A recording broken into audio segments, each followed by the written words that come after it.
අද අපි මේ වීඩියෝ එකෙන් ඔයාලට අරගෙන ආවේ තඹපු බිත්තර වලින් හදපු රසම රස බිත්තර කරි එකක්. ඉතින් ඔයාලා තවමත් අපේ channel එක subscribe කරලා නැත්නම් පල්ලෙහා තියෙන subscribe button එක ඔබලා ඊට එහා පැත්තේ තියෙන bell icon එක ඔබන්නත් අමතක කරන්න එපා.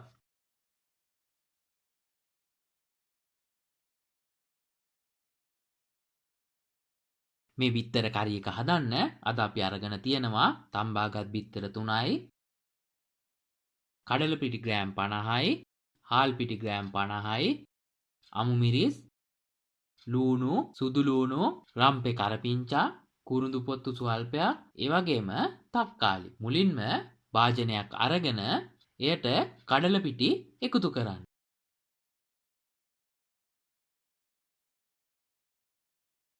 ඊළඟට එයට හාල් පිටි එකතු කරන්න.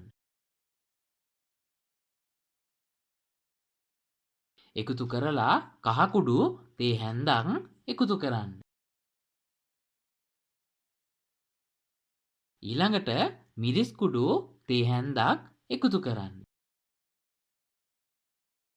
ඊළඟට ලුණු තේ හැඳි භාගයක් පමණ එකතු කරන්න.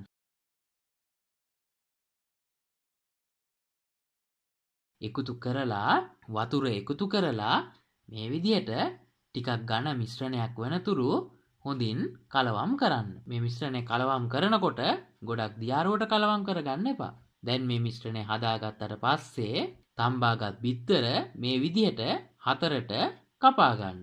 ඊළඟට භාජනයක් ලිපේ තියලා තෙල් දාලා තෙල් රත් වුණාට පස්සේ කපාගත්ත බිත්තර මේ මිශ්‍රණය හොඳට දවටලා හොඳින් බැද ගන්න. ඉතින් ඔයාලා තවමත් අපේ channel එක subscribe කරලා නැත්නම් පල්ලෙහා තියෙන subscribe button එක ඔබලා ඊට එහා පැත්තේ තියෙන bell icon එක ඔබන්නත් අමතක කරන්න එපා.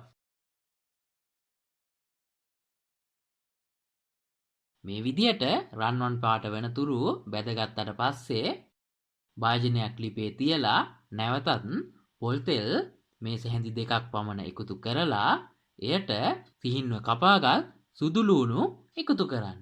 ඊළඟට රම්පේ කරපිංචා කුරුඳු පොතු එකතු කරන්න.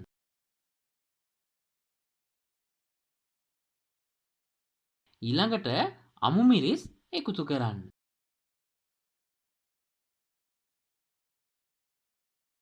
ඊළඟට සිහින්ව කපාගත් ලූණු එකතු කරන්න.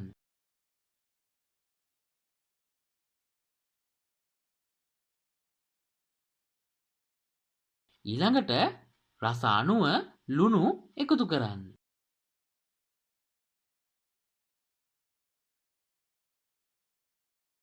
ඊළඟට කහ කුඩු තේ හැන්දක් පමණ එකතු කරන්න. ඊළඟට ගම්මිරිස් කුඩු තේ හැන්දක් පමණ එකතු කරන්න. ගම්මිරිස් කුඩු එකතු කරාට පස්සේ 3-5 තේ හැන්දක් පමණ එකතු කරගන්න. ඊළඟට මිරිස් කුඩු තේ හැඳි භාගයක් පමණ එකතු කරන්න. එකතු කරලා හොඳින් කලවම් කරලා එයට තක්කාලි එකතු කරන්න.